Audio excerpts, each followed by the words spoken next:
उदालगुरि जिल्ला दुलाराय बर' फरायसा आफादा दिनै 14 डिसेम्बर 2025 गुथि रोंगौथि सायख' आनजाद थाखो 6, थाखो 7 आरो थाखो 8 आव फरायबाय थानाय फरायसुला फरायसुलि फंबाय बिनानाव बिथांमोनखौ लानानै गासै 3695 जोंनि जिल्लानि इनिशिएटिभआव थाखो 6, 7 आरो 8नि बेबायदि फरायसाफोरखौ लानानै गासै 25 सेन्टाराव मोन 22 आनसलिकनि मोन 25 सेन्टारावहाय दिनै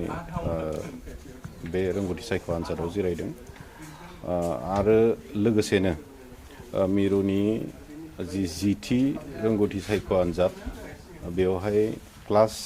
9 आरो 10 बेनि जोंनि जिल्लानिफ्राय गासै 1918 1918 फरायसाफ्रा जिरायदों खोब गोजोननाय मोनदों जोंनि फरायसाफ्रा जों जिबायदि आखा खालामदोंमोन साफ्रोमबो स्टुडेन्टफ्रा बाहागो लागोन होननानै किन्तु गासैबो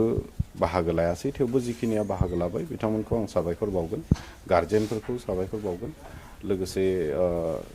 मोनफ्रोमबो फरायसालिनि हेडमास्टार फोरोंगिरि सार मेडाम बिथांमोनखौ आं साबायखर बावगोन जोंनि फरायसाफोरखौ बे दुलाराय बर' फरायसा आफादजों खुंजानाय उदालगुरि जिल्ला दुलाराय बर' फरायसा आफादजों खुंजानाय जि रोंगौथि सायख' आनजाद बेवहाय जिरायनो थाखाय थुलुंगा होनायनि थाखाय जोङो नुबोदों ओमफ्राय जिल्ला आफादा दिनैसिम 9 बोसोर जाबाय आरो बे 9 बोसोरनि एक्सपिरियेन्सआव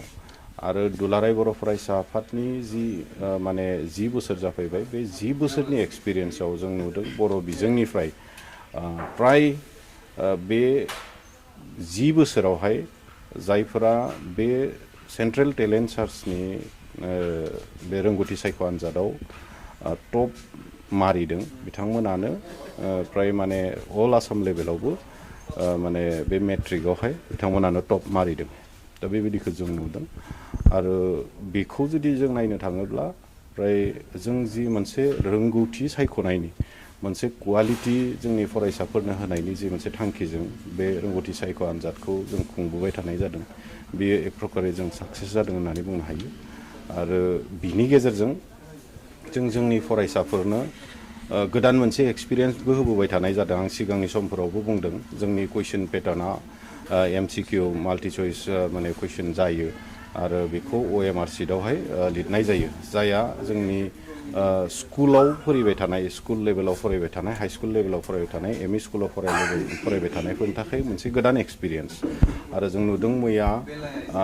मेरिट स्कलारशिपनि मोनसे एग्जाम जालांदों मैया आरो बेयावहाय माने बे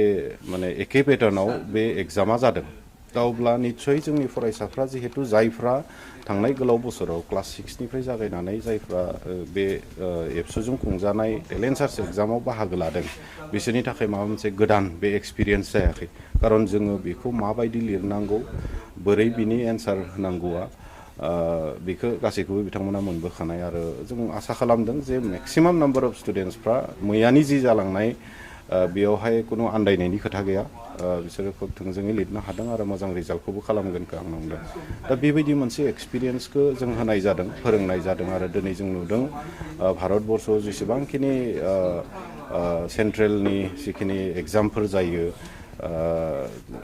बे गासैबो एग्जामफोराव कम्पिटिटिभ एग्जामफोराव दिनै बे OMR शीटआव जों लिरनो गोनां जायो MCQ बेबायदि कुइसन्सफोर फैयो दा बेफोरखौ मोनसे एक्सपिरियेन्स होनानै जाहाथे बै समाव बिथांमोना गोनो गोथो जाहैया बेफोर गासैखौ साननानै दुलाराय बर' फरायसा आफादा बे आनजादनि जि कुइसन आरो माने लिरनायनि पेटार्न बेखौ मस्ट आपडेटेड वे बेखौ जायखौ माने कम्पिटिटिभ एग्जामफोराव बाहायो बेबायदिखौ जों बाहायबोनाय जादों जाय बिथां फरायसा फरायसुलि बिथांमोना मासियाव होफैनो हागोन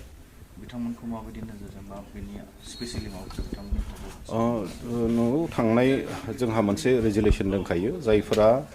मोनफ्रोमबो थाखोनिफ्राय फार्स्ट सेकेन्ड आरो थार्ड जायफोरा माने मासियाव आवग्रिनो हागोन बिथांमोनखौ जोङो जिल्लानि कनफारेन्स कनभेनसनाव जोङो बरायनायजों लोगोसे बिथांमोननो प्राइजबो होनाय जाबोदों जोङो केस मानि आरो मोनसे ममेन्ट' बेबायदि होनानै जोङो बरायबोनाय जादों। थिग बे रोखोमैनो देग्लाय जाय फरायसाफ्रा क्लास 6, 7 आरो 8आव जिल्लानिफ्राय जायफोरा माने टप 3 मासिखौ आवग्रिनो हागोन बिथांमोनखौ जोङो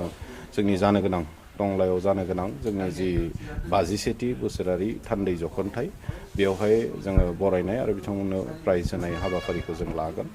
आरो 9 आरो 10आव फरायबाय थानाय फरायसाफोरनि थाखायबो मिरुआ बेखौबो बरायनाय जायो आरो बिथांमोनखौ जों जिल्लानिफ्रायबो बरायनाय जायो। जिल्लानि मादाव जायफोर टप 3आव थांदों आरो मिरु लेभेलावबो बे एखे माने कनफारेन्स कनभेनसननि समाव बिथांमोनखौ बरायनाय जायो। जोङो उदालगुरि जिल्ला दुलाराय बर' फरायसा आफादा सिगां बोसोराव खुंबोनाय बायदियै देग्लायबो गुथि खेबनि थाखाय जोङो रोंगौथि सायख' आनजादखौ खुंनाय जादों आरो बेबायदियैनो दिनै नोलोबारि लाल बाहादुर शास्त्री जौसिन फरायसालियावबो आनजाद मिरु बेयावबो दङ आरो बेयावहायबो जोङो आनजादखौ जागायबाय। बे आनजादनि गेजेरजों दुलाराय बर' फरायसा आफादा जोंनि फरायसुला फरायसुलिफोरनि सिङाव थाखोमानानै थानाय जि रोंगौथि आरो टेलेन्ट बे टेलेन्टखौ जोङो बुरखांना लाबोनानै जों बयनिबो सिगाङावहाय मिथिहोनायजों लोगोसे फरायसुला फरायसुलिफोरखौ इयुननि गुबुन गुबुन आनजादफोरावहाय आनजाद होनायनि जि रोंगौथि बे रोंगौथिखौ बांहोनो थाखाय नाजानाय जादों आरो दुलाराय बर' फरायसा आफादाबो देग्लाय 10थि खेबनि थाखाय थाखो 9 आरो 10नि थाखाय रोंगौथि सायख' आनजादखौ खुंनाय जाहैदों। दा बेनि गेजेरजों जों नुनो मोनदों जि जाय फरायसुला फरायसुलिफोरा बे आनजादाव सेथि, नैथि, थामथि बेबायदि जायगा आवग्रिनो हादों बिथांमोन फरायसुला फरायसुलिफ्रानो मेट्रिक आनजादावबो बर' मिडियामावहाय टपार जाहैनो हानायखौ जोङो नुनो मोनदों। दा बे फारसेनिफ्राय जों बिजिरनो थाङोब्ला दुलाराय बर' फरायसा आफादनि जि नाजानाय उदालगुरि जिल्ला दुलाराय बर' फरायसा आफादनि जि नाजानाय बे नाजानाया मोनसे मोजां फिथाइ थायनायखौ जों नुनो मोनदों। मानोना जोंनि फरायसुला फरायसुलिफोरखौ बेबादि आनजाद खुंनायनि गेजेरजों फरायनायनि जि थुलुंखा आरो गावनि सिङाव थानाय जि रोंगौथि बे रोंगौथिफोरखौ जोङो फेहेरलांनायावहाय जों खाबु मोनसे होनो हादों आरो जोंनि दिथागिरि बिथांमोनाबो बे आनजादखौ जोङो गोसो होनानै गावनि फरायसुला फरायसुलिफोरखौ दिनै आनजाद थिलियावहाय आनजाद होनो थाखाय हरनाय जोङो नुनो मोनदों। बेखौ नुनानै जों जोबोद गोजोननाय मोनदों आरो भबिष्यतआवहाय जोंनि फरायसुला फरायसुलिफ्रा बेबादि आनजादावहाय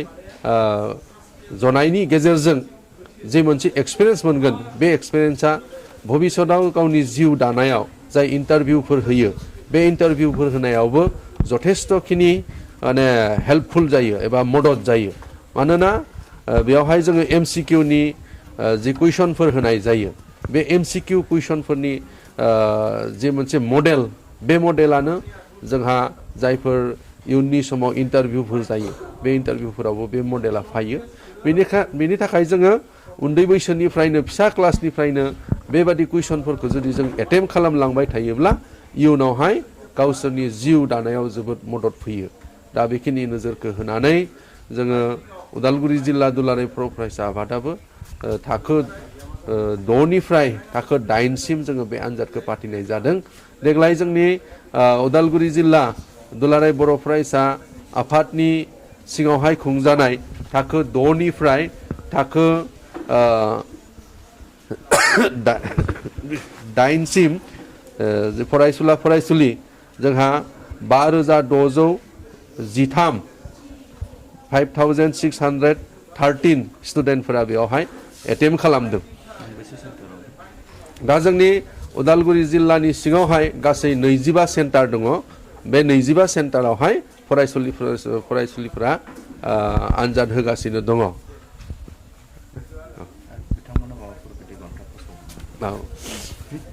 उदालगुरि जिल्ला दुलाराय बर' फरायसा आफादा थाखो 6, 7 आरो 8 थाखोनि फरायसुला फरायसुलिफोरनि थाखाय बे आनजादाव जाय